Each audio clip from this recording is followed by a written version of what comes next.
किसान भाइयों, आज हम बात करने वाले हैं पौधा गन्ना हो चाहे पेड़ी गन्ना हो, उसमें कल्लों की संख्या को ज़्यादा से ज़्यादा बढ़ाया जा सकता है या फिर गन्ने की फसल के अंदर जो हमारा फुटाव है, इस फुटाव की संख्या को हम किस तरीके से बढ़ा सकते हैं। क्योंकि जितने ज़्यादा कल्ले या फिर जितने ज़्यादा पौधे हमारे एक गन्ने की आँख से निकलेंगे, उतना ही ज़्यादा बेनिफिट या फिर उतना ही ज़्यादा फ़ायदा आने वाले समय में हमें होगा। साथियों, तो किसान भाइयों, कई सारे उर्वरकों के बारे में, फर्टिलाइजर्स के बारे में मैं आपको बता चुका हूँ लगातार, लेकिन जो आज मैं आपको बताने वाला हूँ इसमें मैं आपको 2 से 3 फर्टिलाइजर्स के बारे में बताऊंगा, 2-3 खादों के बारे में बताऊंगा और कुछ ऐसे तरीके बताऊंगे। यदि आप इनका उपयोग करते हैं तो साथियों 100% आप अपने खेत के अंदर कल्लों की संख्या को बढ़ा सकते हैं और ज़्यादा से ज़्यादा टिलरिंग, ज़्यादा से ज़्यादा फुटाव आप अपने गन्ने की फसल के अंदर से ले सकते हैं। किसान भाइयों, एक बात का आप विशेष ध्यान दीजिएगा कि इस समय पर कम से कम आपका जो पौधा गन्ना हो चाहे पेड़ी गन्ना हो, वो साथियों 50 से 60 दिन के आसपास का होना चाहिए या फिर इससे बड़ा होना चाहिए। इससे छोटा गन्ना यदि है तो साथियों कुछ बातें इनमें से हैं, कुछ कार्य जो मैं आपको बताऊंगा वो कार्य उस गन्ने पर नहीं हो पाएंगे। साथियों,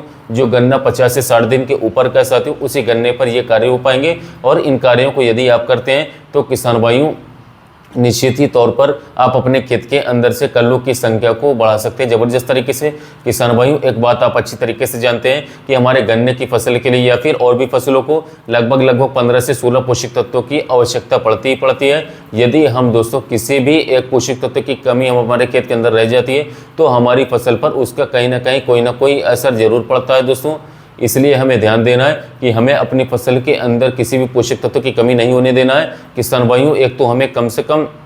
2 से 3 साल के अंदर अपने खेत की जो मिट्टी है उसकी जांच अवश्य करवा लेना चाहिए। यदि आपने मिट्टी की जांच नहीं करवाई है तो कोई बात नहीं है, यदि आपने करवा चुके हैं तो इसमें आपको बता दिया गया होगा कि आपको अपने खेत के अंदर किन पोषक तत्वों की कमी है और कितनी मात्रा आपको किसकी डालनी है, जिसके बाद आपके खेत के अंदर जो कमी है वो पूरी हो सकती है। किसान भाइयों, इस समय पर साथियों जो हमारे कल्ले होते हैं, जो हमारे पौधे होते हैं, वो काफ़ी बड़े हो जाते हैं। किसान भाइयों, सबसे पहले आप लोगों को अपने खेत के अंदर साथियों यदि निराई गुड़ाई नहीं है तो निराई गुड़ाई करवानी साथियों, अच्छी तरीके से निराई गुड़ाई करवानी, जिससे कि मिट्टी हमारे मुलायम हो जाए, जिससे कि जड़ों की विकास साथियों अच्छे तरीके से हो पाए साथियों।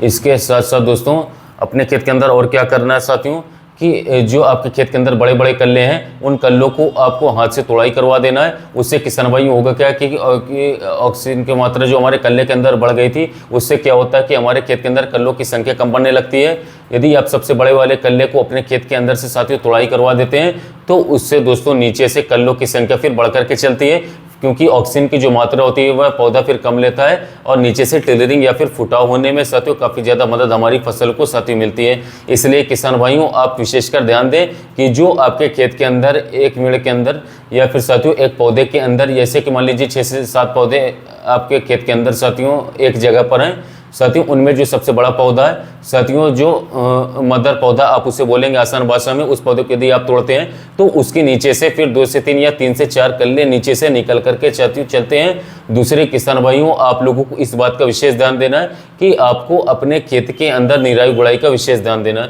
क्योंकि यदि आप अपने खेत के अंदर निराई गुड़ाई नहीं करते हैं, आपके खेत के अंदर जो है मिट्टी फोकी नहीं रहती है, नीचे का जो स्तर है आपके खेत का वो फोका नहीं होता है दोस्तों, तो भी टिलरिंग बहुत ही कम आपके खेत के अंदर साथियों चलती है। इसलिए किसान भाइयों, ज़्यादा से ज़्यादा आप अपने खेत की निराई गुड़ाई पर विशेष ध्यान दें। अपने खेत को कम से कम साथियों 3 से 4 बार कल्टीवेटर से जुताई आपको लगवानी चाहिए गन्ने की अच्छी तरीके से, और कम से कम 2 बार आप लोगों को कस्सी की सहायता से या फिर फावड़े की सहायता से अपने खेत की जुताई या फिर खुदाई आप लोगों को करवानी चाहिए। क्योंकि किसान भाइयों, जितने पास से आप अपने पौधे की मिट्टी की खुदाई करेंगे या फिर जितने पास से मिट्टी निकालेंगे आप, उतने ही ज़्यादा टिलरिंग आपका पौधा नीचे से निकल करके चलेगा। किसान भाइयों, इस समय पर खास तौर पर हमारे खेत के अंदर दूब घास बहुत ही ज़्यादा पनप करके आती है। दूब घास यदि आपके खेत के अंदर है या फिर दूब खरपतवार आपके खेत के अंदर है तो ये भी साथियों हमारे खेत की बहुत ही ज़्यादा ताकत को साथियों ग्रहण कर लेता है, अब्जॉर्ब कर लेता है, और हमारे खेत के अंदर कल्लों की संख्या में इसके द्वारा भी कमी आती है भारी मात्रा में, और ये ज़्यादातर हमारे पौधे के जड़ों में ही साथियों पनपता है। तो इसलिए किसान भाइयों ध्यान दें कि आपके पौधे की जड़ के अंदर कोई भी खरपतवार बिल्कुल भी नहीं होना चाहिए। कोशिश करें कि निराई गुड़ाई की सहायता से या फिर कस्सी की सहायता से, फावड़े की सहायता से आप उन सभी जितने भी खरपतवार आपके पौधे की जड़ में बने हुए हैं, उन सभी खरपतवारों को अपने खेतों से जड़ से खत्म करवा देना चाहिए। क्योंकि किसान भाइयों, जितनी ज़्यादा जड़ हमारे गन्ने की फोकी होगी, साथियों निचला हिस्सा उसका जो मिट्टी होगी वो बुरबुरी होगी, उतनी ज़्यादा टिलरिंग किसान साथियों चलती है गन्ने में। इसके बाद किसान भाइयों एक बात का आपको और विशेष ध्यान देना है, जब भी जो उर्वरक मैं आज आपको बताने वाला हूँ इन उर्वरकों का उपयोग आपको करना है, उसके बाद अपने खेत की सिंचाई करनी है। और सिंचाई करने के बाद किसान भाइयों आपको अपने खेत की एक जुताई करके साथियों उस खेत को छोड़ देना है। मतलब मेरा कहने का मतलब ये है कि आपको अगली सिंचाई जो है वो जल्दी फिर नहीं करनी है, क्योंकि यदि आप जल्दी जल्दी सिंचाई करेंगे या फिर जल्दी जल्दी पानी अपने खेत को देंगे तो खेत के अंदर टेम्परेचर ज़्यादा नहीं हो पाएगा, गर्मी नहीं बन पाएगी, टिलरिंग जो है उससे भी काफ़ी कम होती चली जाएगी। इसलिए किसान भाइयों जो उर्वरक मैं आपको बताने वाला हूँ इन उर्वरकों को डालने के बाद आप जुताई करें और जुताई करने के बाद अपने खेत को ऐसे ही छोड़ दें।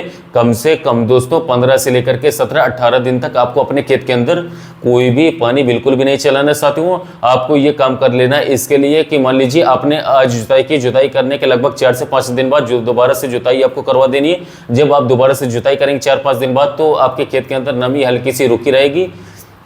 उससे बहुत ज़्यादा फायदा मिलेगा, बेनिफिट होगा और आपके खेत के अंदर जो टिलरिंग है वो तेजी के साथ साथियों बूस्ट हो जाएगी, बढ़ने लगेगी। किसान भाई विशेषकर आप इस बात का ध्यान दें, ज़्यादातर सिंचाई हमारे खेत के अंदर होती है, ज़्यादा नमी हमारे खेत के अंदर यदि बनी रहती है तो उससे भी साथियों टिलरिंग नहीं हो पाती, कल्लों का जमाव जो है उसमें ज़्यादा नहीं हो पाता, फुटाव जो है काफ़ी कम किसान भाइयों उससे भी होता है। इसलिए आप लोगों को एक सिंचाई करने के बाद लगभग 15 से 16 दिन में ये नहीं करा, हर सिंचाई के बाद आपको ये प्रक्रिया अपनानी है। यदि आप हर सिंचाई के बाद इस प्रक्रिया को अपनाएंगे तो आपकी फसल के अंदर साथियों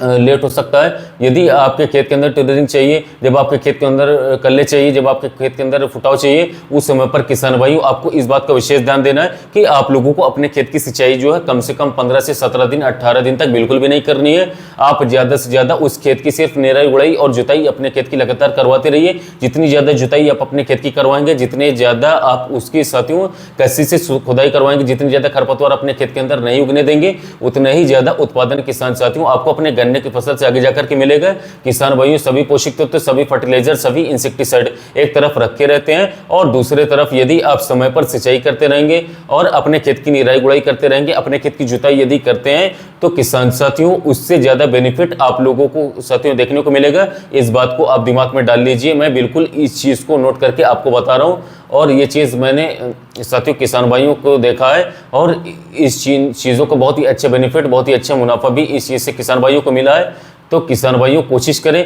कि आप जो है मान लीजिए आपके पास 2 एकड़ गन्ना है तो 1 एकड़ खेत के अंदर दोस्तों अब जिस तरीके से मैं बता रहा हूं इस तरीके से आप खेती करके देख लीजिए 1 साल। यदि आपको बेनिफिट ना हो तो आगे से आप मेरे चैनल को अनसब्सक्राइब कर दें, मेरी वीडियो को कभी भी ना देखें और मेरी हर वीडियो को आप डिसलाइक कर सकते हैं ताकि उससे मेरा चैनल डाउन हो सकता है और मैं आगे कभी भी वीडियो ना बना पाऊँ। इसलिए किसान भाइयों 1 एकड़ खेत के अंदर अपने तरीके से चले और 1 एकड़ खेत में मेरी तरीके से चले। यदि आप मेरे तरीके से चलते हैं तो किसान भाई मैं 100% दावा कर सकता हूं कि आप ज़्यादा से ज़्यादा टिलरिंग ले पाएंगे, अधिक उत्पादन ले पाएंगे और इसके साथ साथ आपके गन्ने की जो ग्रोथ होगी वो साथियों आस पड़ोस वाले जो आपके और खेत होंगे, जो किसान भाई मेरी वीडियो नहीं देखते होंगे, उनके खेतों से अच्छा ही आपका गन्ना साथियों दिखाई देगा। 100% मेरी गारंटी है, ये मैं 100% आपको दावे के साथ कह सकता हूं कि आप बहुत ही अच्छे बेनिफिट किसान साथियों इस कॉम्बिनेशन से ले पाएंगे। आप किसान साथियों जो मैं आपको बताने वाला हूं कुछ फर्टिलाइजर के बारे में, कुछ खाद के बारे में, कुछ कीटनाशक के बारे में, इनकी मात्रा का आपको विशेष ध्यान देना है। आप लिख लीजिए, नोट कर लीजिए, इन मात्रा को आप अच्छी तरीके से डालते हैं तो किसान भाइयों आपके खेत के अंदर बहुत ही अच्छी टिलरिंग होकर के आएगी साथियों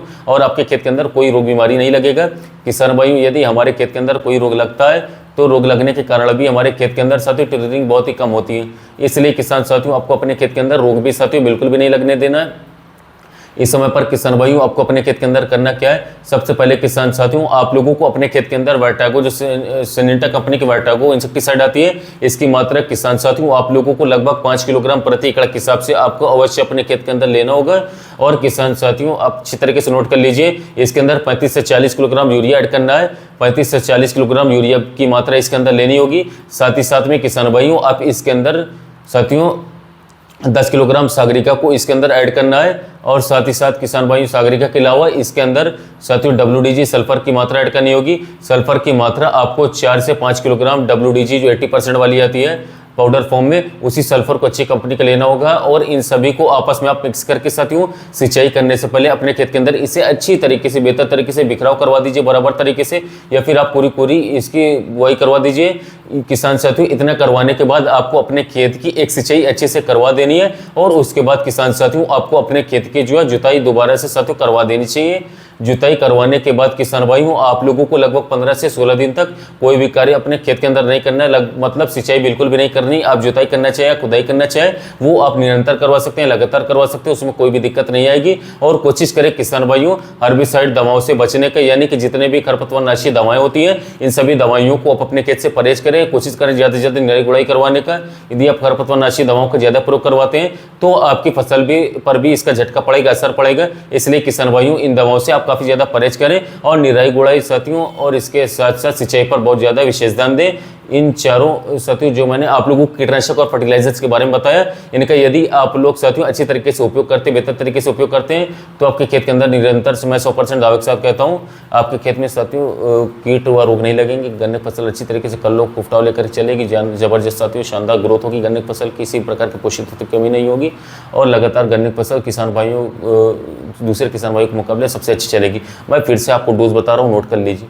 35 से 40 किलोग्राम आपको यूरिया लेना है। इसके बाद दोस्तों 10 किलोग्राम आपको सागरिका लेनी है। 5 किलोग्राम सिनेंटा कंपनी का वर्टागो लेना है। 5 किलोग्राम आपको WDG सल्फर लेना है 80% वाला। इन सभी को आपस मिक्स करके साथियों जैसे मैंने बताया वैसे उपयोग करें। तो वीडियो कैसे लगे, वीडियो अच्छे लगे तो वीडियो को लाइक कीजिएगा, चैनल को सब्सक्राइब कीजिएगा। साथ में मिलते हैं नए वीडियो में नए टॉपिक के साथ।